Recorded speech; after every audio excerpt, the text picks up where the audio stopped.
Good morning. Just walking in. I'm the first one here.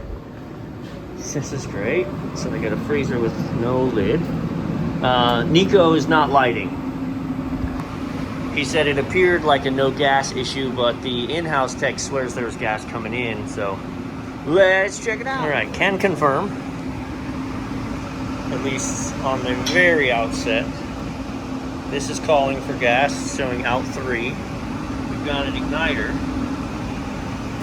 So then what happens is your gas comes in, your system opens your gas solenoid, your regulator does its regulating, and then we should get gas. Well, we got no gas.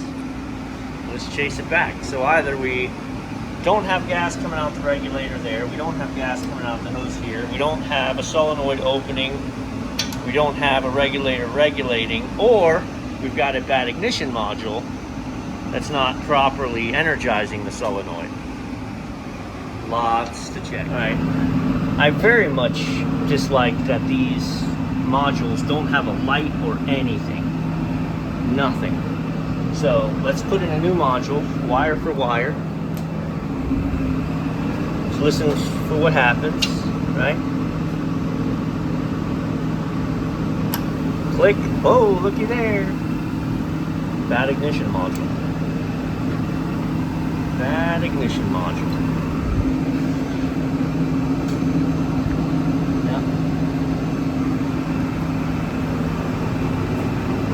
Statistically speaking, I've never had to replace one of these.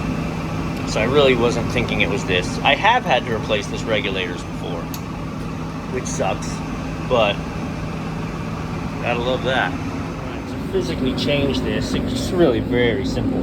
You can't get if you think you're gonna get a driver in there over that or a socket, you're not.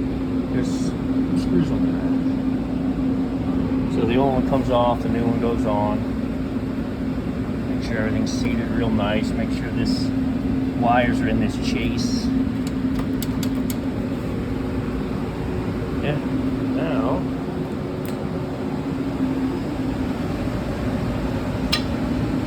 click, boom.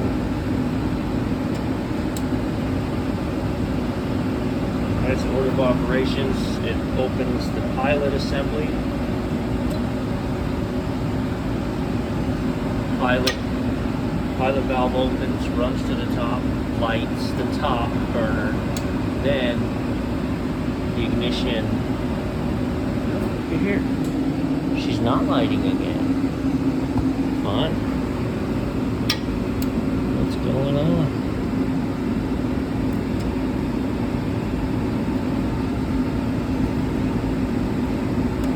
Glad I filmed the first one.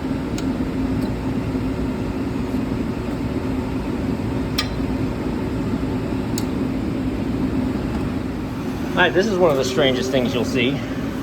24 volts and having a good ground is a thing, right? If you don't have a good ground on your 24 volts, you can get all sorts of weird things happening. But normally, alright, so you'd say, is it a wiring problem, right? I'm moving things around.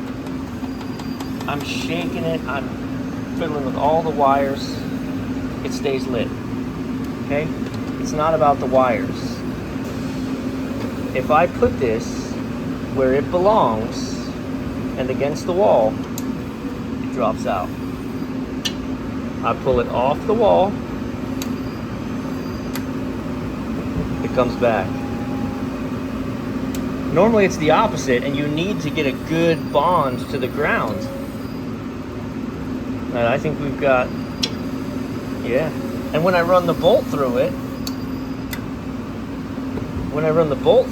it really grounds it, and it's done. So you got some sort of grounding issue with this guy, for sure.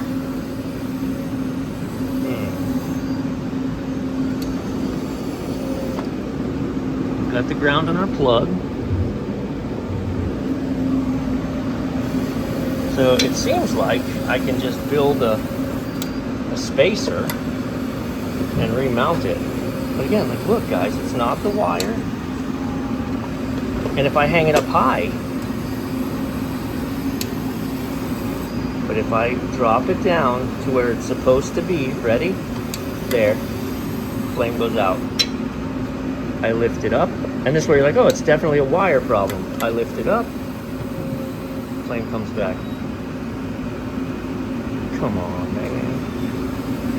I'm gonna drill a new hole, see if I can screw it in right there. All right, so we got it, right? We've overcome the problem by relocating it to a different place. And now it turns on and off every time.